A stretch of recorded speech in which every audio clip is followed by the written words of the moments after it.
Hi everyone, thank you for joining me on our second Friday Sketches video. And today we're going to be using another Mojo Monday sketch. This is sketch number 354. And I will make sure down below to have a link for their blog. We're also going to be using our Zig Clean Color Real Brush pens. And I got this glass container, I want to say at like Home Goods or something like that. And that's what I'm storing my pens in. And then I went ahead and stamped this circle for obviously the sketch, and we're just going to pull out some of our Zig color right here, and we're going to color that in. So like I did with the last one, I did do a lot of my cutting and sizing off camera, because after a while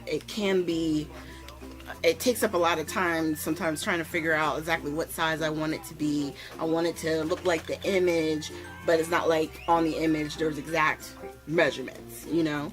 So this is how it's working out for me so far. But I just wanted to let you know ahead of time that as far as the sizing of the squares and the mats and all that, I don't have that on here. Everything's already been cut. Alright, so we're going to start with our lady here, and we're just going to zoom in real close so that way you can see. That was a really good one, right? No one got sick? Okay. So we're going to go ahead and take the light pink. I want to say it's something like fresh pink. And we're going to color inside the ears of the bunny ears. And on this one, because it's not watercolor paper, I'm using them more like a marker. Meaning I'm just coloring straight color, you know, not trying to use like the water brush pen to drag the color over and all that other stuff. I'm coloring in the image with these brush pens.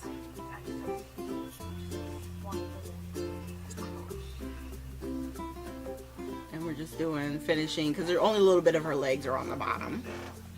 And then we're gonna go ahead and I already had kind of like the color for her dress and everything pulled out. What I forgot to pull out was her hair color.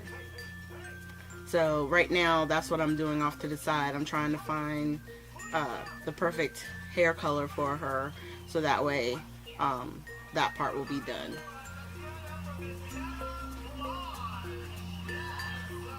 And you know, with these type of drawings, because the hair is sort of like implied, even though there is somewhat style, I just color in, even if it's a little sketchy, I'll color in around the sketch marks too, just so that way her hair looks like it's full.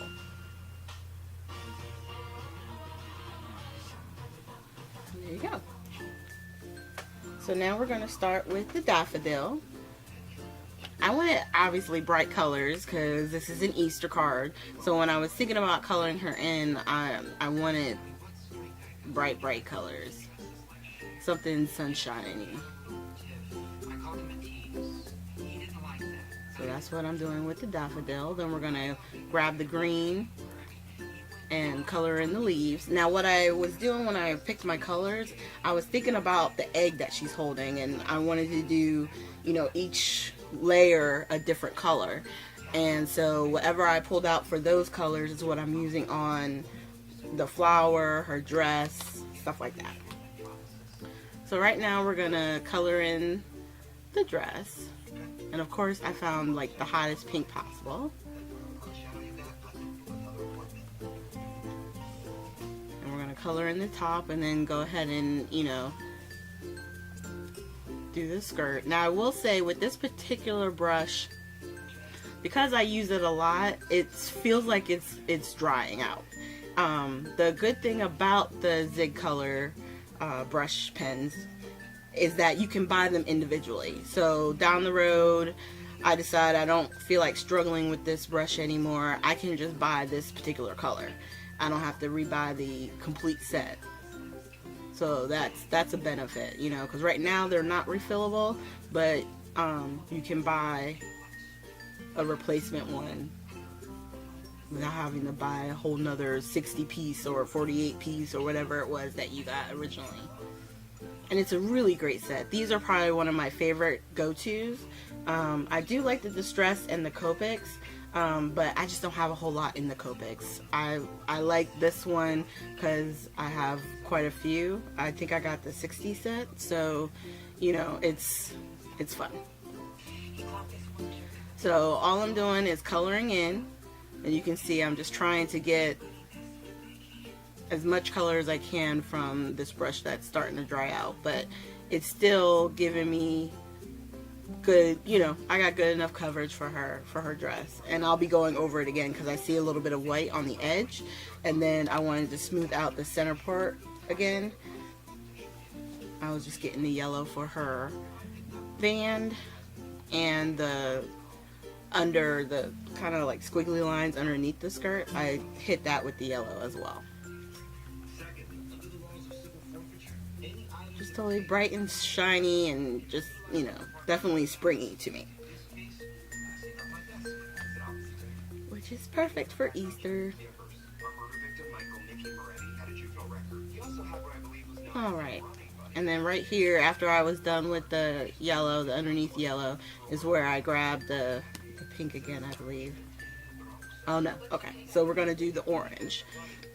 This is going to be, I think, the only spot actually that I put this orange color, because it wound up being darker than I anticipated. And the same thing with the purple. Like, if I were to do it again, I probably would have picked like more of a lavender, only because these brush pens are very bright, and even though this is a bright color, it's dark as well. So I would just have swapped it out for like a more lavender purple that was in the set. So now I'm just laying on a layer of blue.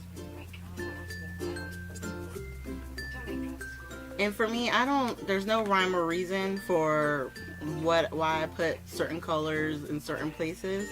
I like putting next to each other colors that go together. So orange and purple, I'm not mad at it. And then the pink and blue, I'm not mad at it. And right there in the middle, I believe I'm going to put the yellow. So I liked how it turned out, you know, as far as putting the colors together.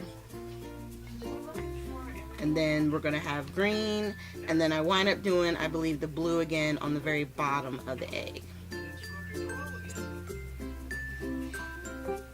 And you can do all kinds of things with this, you know. With the egg, you could paper piece it, where you stamp the image on pattern paper and then cut the egg out of the pattern paper and call it a day, you know. Give it a little dimension, and that would be nice. You could do the same thing with her dress, you know.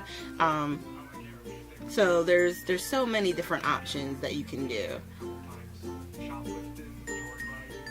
And then once we fill that in, that is complete. Now normally, like I said, I would do stickles, I would do all kinds of stuff. But for this one, I decided that I just wanted to keep it somewhat simple. And you can see here is where I grabbed that pink to go back in on the spots where I felt like it needed to be smoothed out. And you saw how the ink came out perfectly fine there. Sometimes they need a rest. You know, if you're doing a large area and it doesn't seem like it's moving, put it down for a second, work on another part, and then go back to it. And usually it's like it's refreshed. Alright, so now what we're going to do is we're going to grab all our pieces. I'm going to tape everything for the most part flat. You could add dimension to the different layers, but I just wanted to keep it simple and just keep it all flat. So for the circle, to give it a little bit of an edge, I did a scallop for behind, and then we're going to tape together all the pieces. So right here I'm going to attach the piece that's like directly behind it.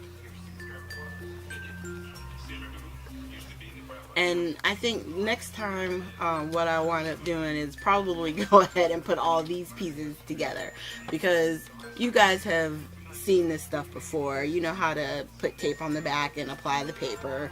You don't really need to see all that. I totally got into just making the card, and time kind of got ahead of me, so that's why this is still in there. Normally I would have paused, put the stuff together as much as I can, and then show you the end result.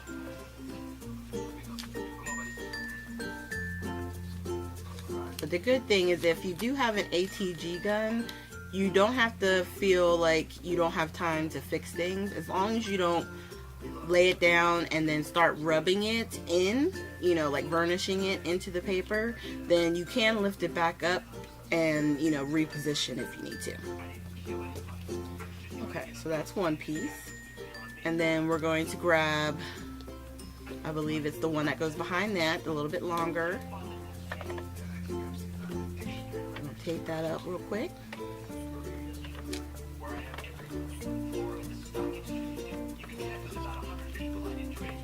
Alright. And it's very interesting in doing these videos, trying to put, you know, these two pages together and have it be even. I find it's sometimes difficult, you know, trying to keep in mind, oh, people need to see it, and then, oh, but I'm also trying to make this even and neat.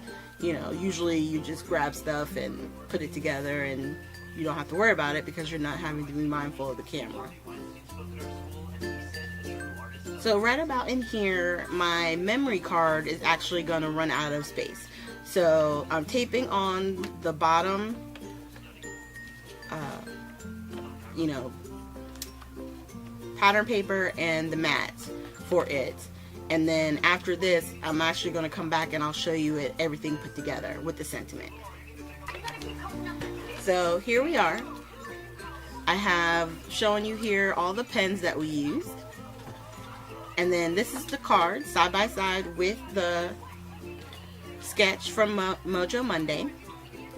And then you can see the ribbon that I used. I tied my bow, and what I did was I laid down the bottom part of the ribbon, taped it to the back, and then I did a bow by hand and just used glue dots to attach the bow. And there you have it.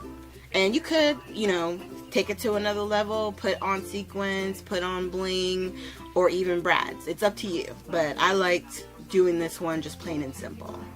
So once again, thank you guys for joining me today.